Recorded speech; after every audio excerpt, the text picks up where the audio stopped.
The Virginia Cable Telecommunications Association and your local cable provider presents Cable Reports.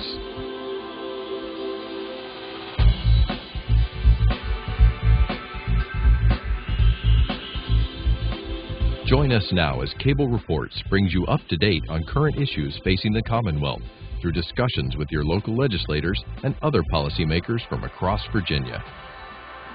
Welcome from the General Assembly and the City of Richmond. I'm Woody Evans for Cable Reports and Comcast. We have a new session that just began last week in the year 2014, and we are honored to have two special guests, one from the State Senate, Ryan McDougle. Good to see you, sir. Thank you, Woody. From the House of Delegates, Chris Peace. Good to see you again, sir. Good to see you. Well, we've got a new administration, and the Democrats swept all three statewide offices. How do you think that's going to impact this session, if at all?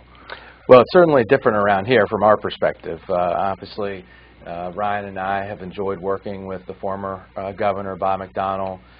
4 years ago, he stood on the Capitol steps and pledged to make it a Commonwealth of Opportunity. I think he succeeded with legislative support.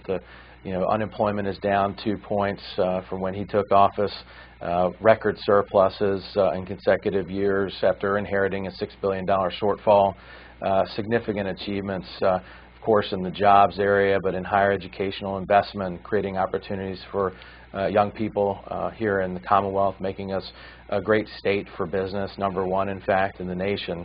I expect the new governor to build on the jobs and workforce development platforms that have been laid by Bob McDougle and the legislature.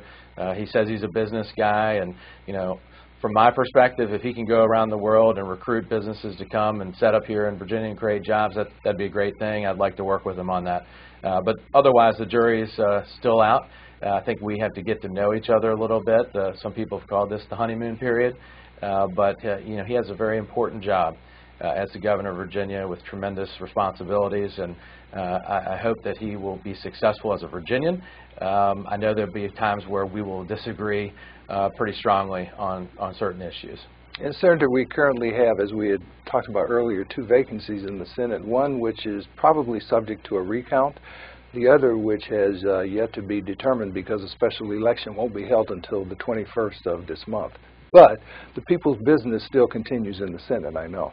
Well, exactly, Woody. We're still continuing to work. Committees are meeting. We're moving through bills pretty aggressively at this point.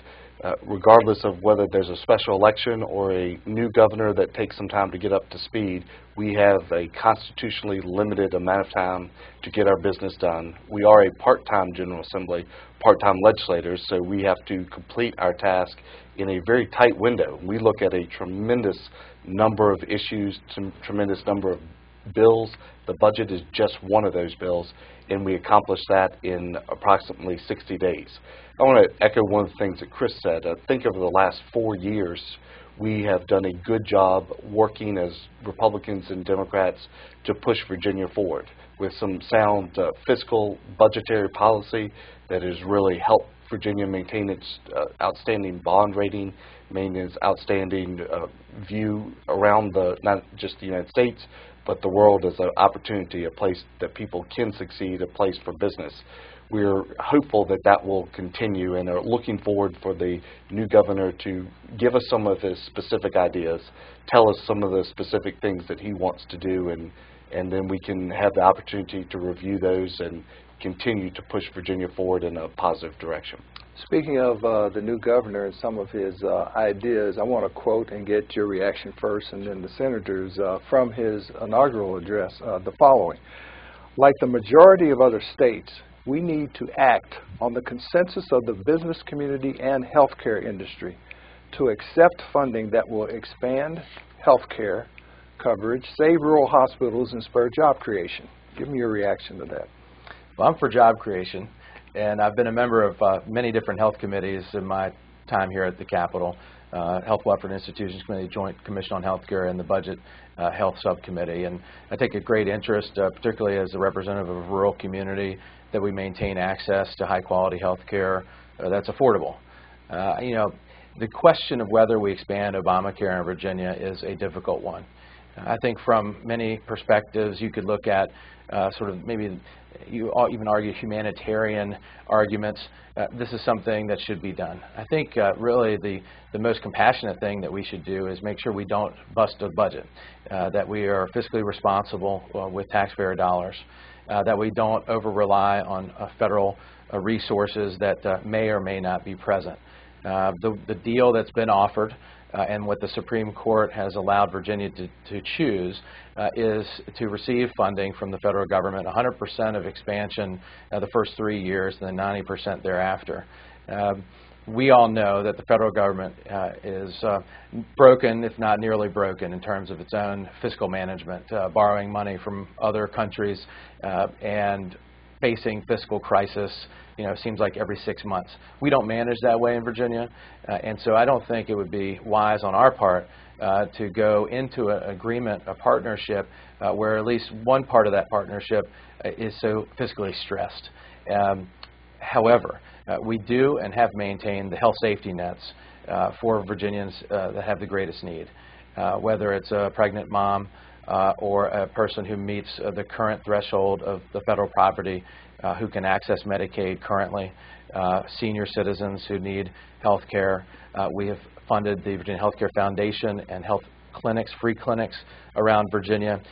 So from my perspective, I think we've done a very good job of being supportive not only of hospital systems and other areas of healthcare provision, but also of safety net provisions where those in greatest need need access to healthcare.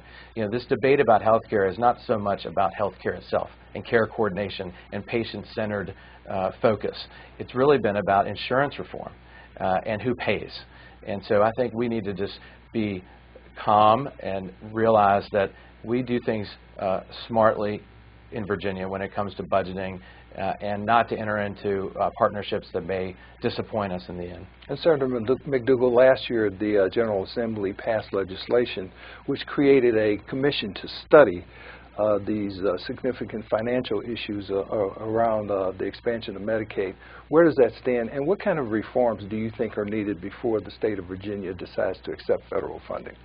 Well, we accept federal funding for Medicaid right now. Virginia receives the lowest amount of any states. There are other states that receive a similar amount, but none receive less than we do, and that is a 52-cent to 48 cents match with the federal government. So every dollar that's spent, Virginia puts up 48 cents, the federal government puts up 52% and 52 cents. And that is for 96% of all Medicaid funding. When we're talking about the term expansion and the Affordable Health Care Act, the issue that surrounds that is whether we expand the number of individuals that are going to be covered under Medicaid in a provision that the Supreme Court granted through one of their rulings. It was not an original portion of the bill, but it is one that we are now saddled with having to make a decision. It is a difficult decision, as Chris said, but is one that has pretty substantial financial impacts. If we are to accept funding and the federal government goes back to the 52.48 cents match, which it does for 96% of all other Medicaid, it is going to be a tremendous detriment to the state budget and will place a hole that we'll have a challenging time dealing with. But the issue is not whether people can receive health care, because right now Virginians are receiving health care.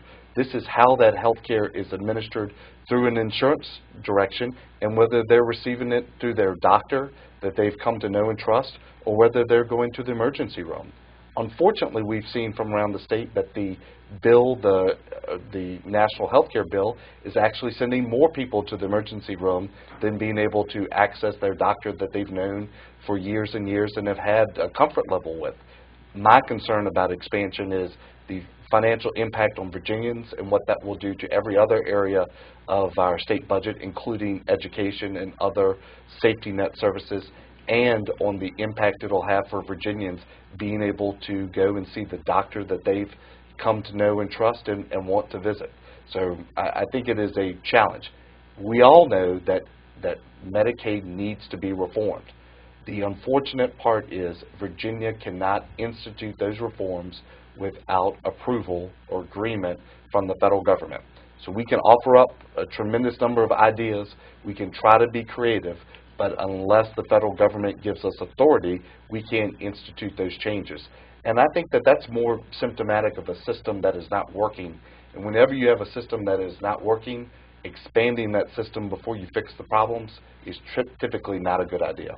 And Woody, I'd say that with Marilyn Tavenner as the head of CMS, a Virginian, a former Secretary of Health here, and now a new governor that probably has a fairly good relationship with the administration and the White House, that we should be able to expect and get some of these waivers that Senator McDougle references so that we can provide some common sense reforms to a system that's costs are just escalating and probably, if not the number one, close to number one driver in the state budget. And of course, the new governor has retained a number of cabinet appointments, maybe the most important one too. Well, there were three cabinet holdovers. One of them was, Bill Hazel, who's going to be dealing directly with that issue, and it's good to have him here as well. Yeah, there were some reappointments and some new faces as well. And I think most people were expecting, with a Rolodex as extensive as Governor McAuliffe's, as I can imagine, some wow factor, some big names from around the country. I think he's picked some people who have some substance, who have certainly experience in state government and management, and that's important because there have been some concerns about his ability to manage and to know the day-to-day operations of state government, having never served in state government, and flying at a 30,000-foot level, as he appears to do. So I feel somewhat reassured that there are secretaries there that either come from the McDougle administration, like Rick Brown, Finance, and Secretary Hazel, as you mentioned, but some others who have been in various levels of government and have some, they say gray hair, if you will, but some seasoning that will bode well for working with them. I won't take that personally. Being down here, we all get a little gray hair already. Sticking to health care, obviously one of your colleagues was involved in a tragedy recently that has once again highlighted the need for reform in the mental health area. Where do you think that's going this session? I think we'll have a pretty substantive debate about mental health policy. There are some real challenges as we move forward. Part of it is an issue that we really struggled with after the crisis at Virginia Tech was, do you require individuals to take medication when we know that they have a serious mental health issue? And if you do, who has the authority over that? Is it limited in time? What's the length of scope? There are some logical things that we can do, and some of those you'll see put forward in legislation. I know I'm carrying a couple bills that from the Supreme Court perspective that deal with the structural policy of how we deal with mental health commitment hearings. There's some issues as far as time frames of how long those hearings have to go before they can be terminated, and we're going to deal with those. But we really need to get to the stronger question, which I think is, how do we deal with this issue, and what are we willing to force people to do or not force people to do? And it's a difficult conversation. I mean, we've all had members in our family or known individuals who've struggled with some mental health challenges, and how we work through that system is very important, but certainly one we'll be talking a lot about. So balancing civil liberties of the individual who may be mentally challenged against the public safety concerns is a very difficult one. You took the words out of my mouth. I mean, where does that liberty interest begin and end? And we wrestled with it after Virginia Tech, and unfortunately you have these tragic anecdotes that spur our consciousness to these issues, and we all love and respect Senator Dees. We're so happy that he's here and healthy, and really all of those families, as Senator McDougle referenced, that share similar stories. We want to make sure that Virginia is a safe place and a compassionate place, and that people are able to access the care that they need and deserve. I've got a number of budget amendments that try to expand the conversation from just the community service board level to what private providers also may be able to offer. We have an unusual structure of how services are paid for and delivered locally. And in this most recent tragedy, there has been some debate back and forth about whether there was bed space available or not, and those types of questions. Well, we should know whether there's bed space available in real time, and we should have all the options on the table in those circumstances, whether they're through a public sector offering through the CSBs or whether they're a private option as well. A couple of other matters you are pursuing this year on behalf of constituents, one relating specifically to Hanover. You want to talk to us about that? Our Commonwealth's attorney had an issue off of a cold case that they were able to solve. And we have a criminal injuries compensation fund to compensate the people from being able to get to court, whether they have to buy plane tickets because they live in another state or hotel accommodations. But because the case was so old, it didn't meet the statutory requirements under the time frame. So actually that bill passed committee this morning and is headed on to the floor tomorrow, so it's on a fast track. One of the other bills that I'm really focused on and have carried for the last couple of years is related to how we do budgeting. Right, Virginia is the only state that has a governor that cannot succeed himself. You cannot run for re-election immediately, which I think has served us well. We have had continuity with the legislature.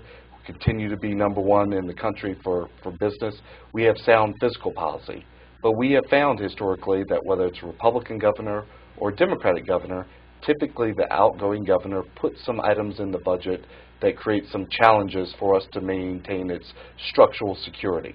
One way to address that is to switch the budget years so that the outgoing governor is not submitting a full 2-year budget under which they will not have to live and operate and handle, so that they're submitting that 2-year budget in the next to last year of their term. And then the incoming governor has a full 8 to 10 months to get up to speed on what's going on. We're very fortunate this year, and certainly in my 13 years in the legislature, we have a Governor McDougle, that put forward a budget that is structurally very solid, and actually I think is one that is very good for our outgoing governor's budget. But we don't need to leave that to chance in the future, and one that I feel pretty strongly would make Virginia more secure financially. Speaking of the outgoing governor, some of his actions during his tenure spurred now ethics reform. Talk to us a little bit about what's going on in the House of Delegates and what's likely to come out of it. It's got tons of media attention. There's always a tendency to go overboard when people are faced with a problem with a lot of media attention. So I just want to get your views on that. Sure. Well, I think we should always do whatever we can to build confidence in the system and have the respect and trust of our voters and our people, our neighbors, and without going into great depth about the issues of the past, I think looking forward we can make the system work better. And House and Senate leadership have come to some consensus over a blueprint or a structure of a deal that the governor would also agree with to further limit certain types of gifts and the people from whom they come, and whether we can solicit gifts and some other details I think that will be worked out in the process. I know the governor also signed an executive order related to the practice and protocols of members of the executive branch in his office and the establishment of an ethics committee or commission. So this is progress, and it may be something that needed to be done regardless of other circumstances. And it's good to take a look at these things on a regular basis. Well, go ahead. Well, we had it was really good to be able to work with the House leadership from the Democrats and Republicans, together with the Senate Republican leadership. We all stood together last week with a template of a package. Some of the details need to be worked out, and you say, what kind of detail could it be?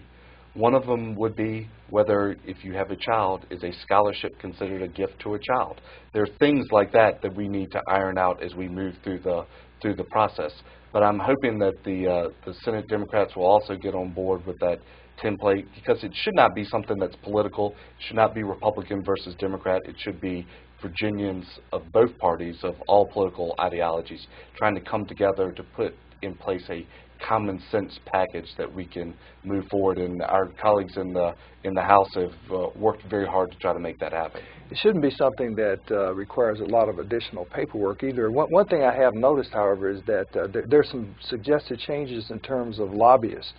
And of course, the person who initiated this whole controversy, so to speak, wasn't even a lobbyist. So we've gone a little bit further, it appears, but I think you're right. It's always good to look at the entire package. Any comment on that? Well, I'll just say that, Virginia has had a very proud tradition of self-policing that's really worked well. I mean, we've had one or two examples of sort of wrongdoing or alleged wrongdoing, and whether it's our campaign finance laws and what triggers reporting of that, contributions over $100 or gifts, in this case $50 or more, people respect the honor system, if you will, and that's been a very proud hallmark of Virginia politics and our governmental system. And I think we shouldn't throw that out as we have the discussion. I think we always need to reinforce the positive about what has happened and all the many people that are involved in this process that do the right thing on a daily basis. So we should remember that as well as we go forward. And Senator McDougle mentioned one sort of example of where we need to work out some details. Another one is if we're not allowed to solicit gifts, what happens when, and gifts to family members, and you have to report, what happens when you send out we're both parents of young children, right. You send out a birthday invitation for your child's third or fourth birthday, and do you have to put on there, no gifts please, if they're over $50 please let us know, so we have to report them. Sometimes it gets a little silly, and you've seen how that works in Washington, and then you end up with more people bending and looking how to break the rules than actually following them. So we want to make sure we strike that right balance. Good. It is a challenge. We had our sister state to the south deemed that if somebody sent a Christmas card to you, that was the receipt of a gift, and you had to report it. And that seems silly, but we need to make sure that the rules don't put those items in place. Because as Chris and I and all members, we are part-time. This is not our full-time job. We still have to be in the community just like everybody else and live with laws and live with real life. And so you do not want to create a system that makes it too onerous for part-time citizens to be able to serve. Yet we do need to make sure that we have that transparency and accountability that's in place. I take it both of you were pleased to see recently that Forbes has Virginia again ranked as #1 in terms of the very positive business environment the state still enjoys, its AAA bond rating.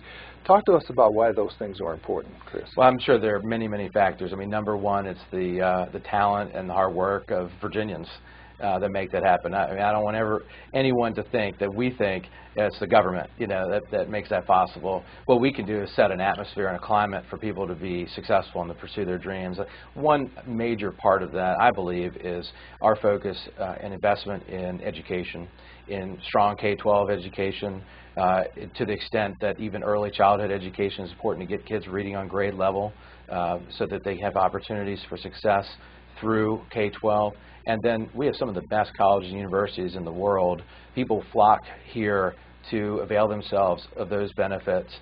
And we want to maintain that high quality and maintain that #1 business ranking. We also want to remember that while costs go up, we can't put all those burdens on the consumers of that product. The parents, working families, kids that are trying to maybe be the first person to go to college in their family. Tuition is a major issue that we need to continue to look at. Progress has been made to curb the increases in tuition costs, but we need to continue to monitor that, make sure that college remains excellent, but also affordable for working families in Virginia.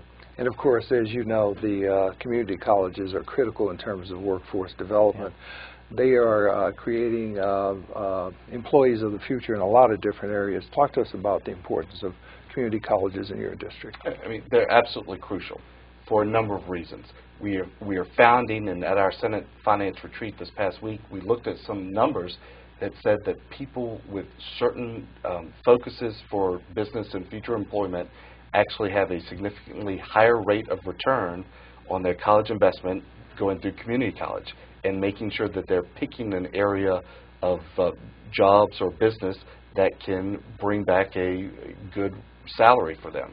And our community colleges have been key in doing that. Community colleges are quick to be able to work with businesses as they have trends change, directions that they need new employees, and are able to provide those educational opportunities quickly. But we do have a tremendous set of four-year institutions as well. We have to continue to try to bring those together and focus everybody in the direction that creates the most job opportunities for Virginians, great work employees for businesses, and academic excellence for all. But Virginia's, it's an entire direction. Our regulatory environment being reasonable, our financial situation with taxes low, and we have a restrained, balanced budget that uses our resources well. We really do work hard in Virginia to create that atmosphere and climate for businesses and individuals to succeed. And I can't imagine us being anything but number one. And of course, the 2+2 program virtually guarantees that a student with a certain GPA will be accepted into one of our institutions of higher learning here from the junior college system. Right. And I'm glad Senator McDougle mentioned the connection of the consumer student and that good data about where jobs and potential opportunities lie. I've actually got a bill that mirrors the Cantor-Rubio federal legislation, Know Before You Go. There's so many young people coming up K-12 not knowing what they want to do. And I know that I'm from a generation, a lot of people say, do what makes you happy. Well, that's really great. But when you're going to graduate and then go to college and then have $30,000, $40,000 in debt, you want a job too. And being able to pay that debt will make you happy. So getting information at the beginning, this degree track will lead to these potential jobs, these potential opportunities, and I can expect this average salary range if I choose that direction and work hard. And it's a very simple thing. We've got the data. We just need to marry it up with the consumer, families, and students. And that's just one way we can make that process a little better for folks. I also think career and technical education is really important. Just like community colleges are great for retraining in a transitioning job economy, we need to continue to reduce and eliminate the stigma for career and technical. It's not a default. Right. It's not for the kids that just can't make it in regular school. And really, you shouldn't even say regular school. It is a choice and a destination for young people that can have excellent, very well-paying jobs in the future. So I've got a bill that deals with having Department of Education look at making a governor's school for career and technical. We've got it for the arts. We've got it for all kinds of things, but not for career and technical. I think it's something we should look at. Got about a minute left, but there was a bill that was passed last year that would allow the state, in essence, to take over a school district. It has gendered a little bit of controversy and discussion. Tell us about the pros and cons of that. I was the Senate patron of that bill, so I think it's a great idea. It boils down to a very basic concept for me. Under the Constitution, the General Assembly is required to make sure that students have an adequate place to learn. We have 4 jurisdictions around the state right now that for some of them in excess of a decade have not provided that opportunity for children. We are obligated, it is our duty to make sure that we give them that opportunity to learn and succeed, and that legislation doesn't. Great. We're going to have to end it here. Thank you for being here, Senator Ryan McDougle, Delegate Chris Peace. Thank you for watching Cable Reports. Until next time, I'm Woody Evans.